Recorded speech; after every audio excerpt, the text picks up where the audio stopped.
ఉమ్మడి నల్గొండలో local body ఎన్నికల పోటీ రసవత్తరంగా మారింది. జెడ్పీ పీఠంపై ఆశలు పెట్టుకున్న లీడర్లు ఎక్కడి నుంచి పోటీ చేయాలనే దానిపై కసరత్తు చేస్తున్నారు.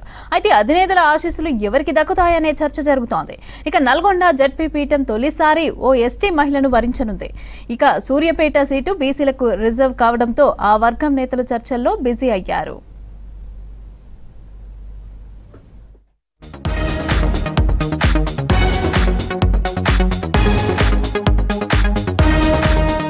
ఉమ్మడి నల్గొండ జిల్లాలో స్థానిక ఎన్నికల హడావిడి మొదలైంది.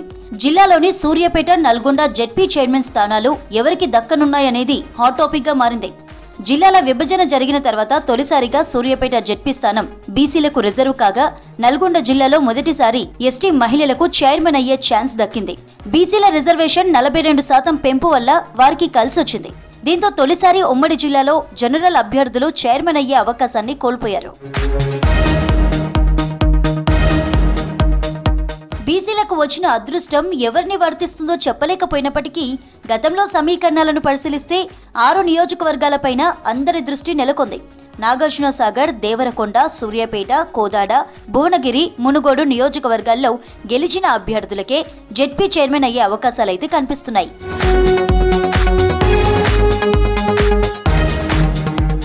నల్గొండలో ఎస్టీ మహిళకు రిజర్వ్ అయిన మండలాలు పెద్దవూర, దేవరకొండలో డిండి మండలాలు మాత్రమే ఉన్నాయి. ఎస్టీ జనరల్ స్థానాల్లో పిఏపల్లి, కొండమల్లేపల్లి, దేవరకొండ మండలాలున్నాయి. గతంలో ఎస్టీ జనరల్ అయినప్పుడు దేవరకొండ ఎమ్మెల్యే బాలునాయక్కు కాంగ్రెస్ నుంచి చైర్మన్ అయ్యారు. అప్పుడు నాగార్జునసాగర్ నుంచి Peddavura ZPTC Karnati Lingareddy vice chairman అయ్యారు.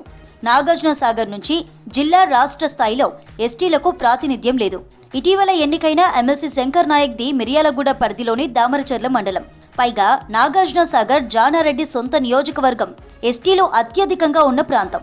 ఇక్కడి నుంచి ఎన్నికైన జెడ్పీటీసీకి చైర్మన్ అయ్యే అవకాశాలు ఎక్కువగా ఉన్నాయి.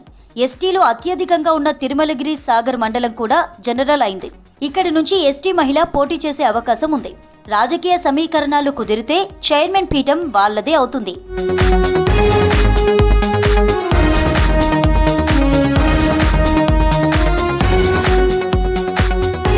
బీసీలో అత్యధికంగా ఉన్న సూర్యాపేట జిల్లాలో చైర్మన్ సీటుపై గంపెడాసలు పెట్టుకున్నారు. గతంలో తుంగతుర్తి జెడ్పీటీసీ గుజ్జ దీపిక చైర్మన్ అయ్యారు. ఈసారి బీసీ జనరల్ కావడంతో సూర్యాపేట, కోదాడ నియోజకవర్గాల అభ్యర్థులు ఛాన్స్ కోసం ఎదురుచూస్తున్నారు. సూర్యాపేటలో బీసీ జనరల్ పెన్పహాడ్, నడిగూడెం, కోదాడ, హుజూర్ నగర్లో గరిడేపల్లి, తుంగతుర్తిలో నాగారం మండలాలున్నాయి.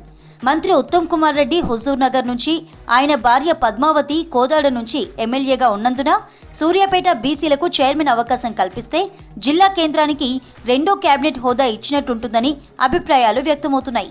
సూర్యాపేట జిల్లాలో చైర్మన్ ఎంపిక ప్రధానంగా కుల సమీకరణాలకే ప్రయారిటీ ఇస్తున్నారు. గతంలో 2 జెడ్పీలు జనరల్, సూర్యాపేట మహిళలకు రిజర్వ్ అయినప్పుడు నల్గొండ యాదాద్రి రెడ్డి వర్గానికి, సూర్యాపేట వెలమ వర్గంతో భర్తీ చేశారు. పార్టీ జిల్లా అధ్యక్షుల పదవుల పంపకాల్లో కూడా నల్గొండ ఎస్టీ, సూర్యాపేట బీసీ, యాదాద్రి రెడ్లకు ఇచ్చారు.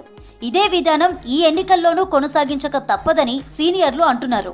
గౌడ, యాదవ, పద్మశాలి, మున్నూరు కాపు, ముదిరాజు సామాజిక వర్గాలు బలంగా ఉన్న ఈ 2 జిల్లాల్లో ఏ కులానికి ప్రాధాన్యత దక్కుతుందనేది ఇంట్రెస్టింగ్ గా మారింది.